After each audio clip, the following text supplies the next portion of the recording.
పెన్న అహోబిలం నరసింహస్వామి గురించి తెలుసుకుందాం.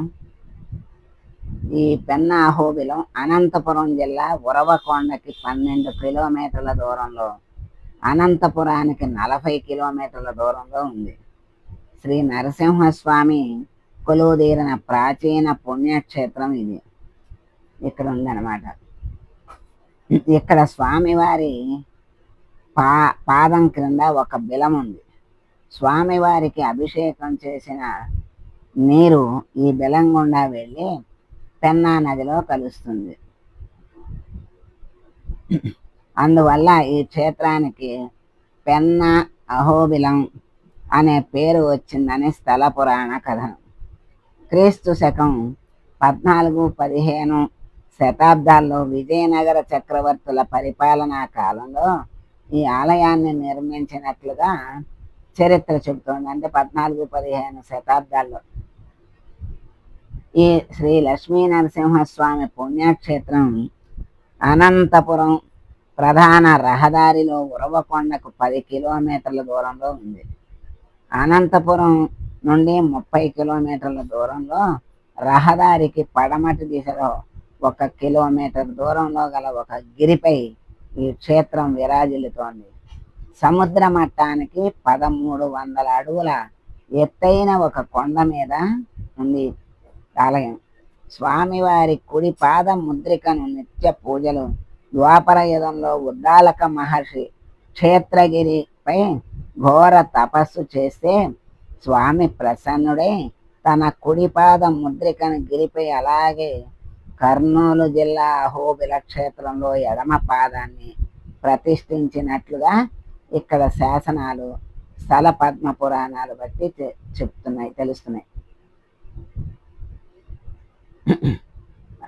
ఇక్కడ చారిత్రక ప్రస్థానం పెన్నా నదీ తీరంలో ఈ క్షేత్రం ఉన్నందున, అలాగే స్వామివారి పాదముద్రికకు దిగువ బిలం ఉన్నందున పెన్నా అహోబిలంగా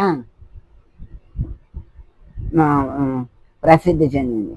విజయనగర పాలకుడు సదాశివరాయలు దిగ్విజయ యాత్ర ముగించుకొని పెనుగొండ నుంచి రాజధాని నగరానికి వెళ్తూ స్వామివారిని దర్శించుకున్నాడు. ఆలయాన్ని పునరుద్ధరించమని ఆదేశించి 2000 ఎకరాల భూమిని దానం చేశాడు. 1979లో శ్రీ లక్ష్మీ నరసింహస్వామి పాద ముద్రికను కొంత పైభాగంలో స్వామివారి మూల విరాట్టును ప్రతిష్ఠించాడు. అప్పటి నుంచి స్వామివారి మహిమలు ద్విగుణీకృతమైనట్లుగా భక్తజన కోటి ప్రతీతి. 6 దేవస్థానానికి దిగువ భాగంలో శ్రీ ఉద్భవలక్ష్మి అమ్మవారి ఆలయాన్ని 1987లో నిర్మించారు. స్వయంభువుగా వెలిసిన పుట్టుశిల ముందు భాగంలో ప్రతిష్ఠించారు. ఆగమ శాస్త్రం ప్రకారం నిత్యం అలంకరణ పూజలు నిర్వహిస్తున్నారు. స్వామికి ఆకు పూజలంటే బహుప్రీతి. స్వామివారికి ఆకు పూజలు కట్టించి మొక్కులు నివేదిస్తే 41 రోజుల్లో కోర్కెలు నెరవేరుతాయని భక్తుల ప్రగాఢ విశ్వాసం.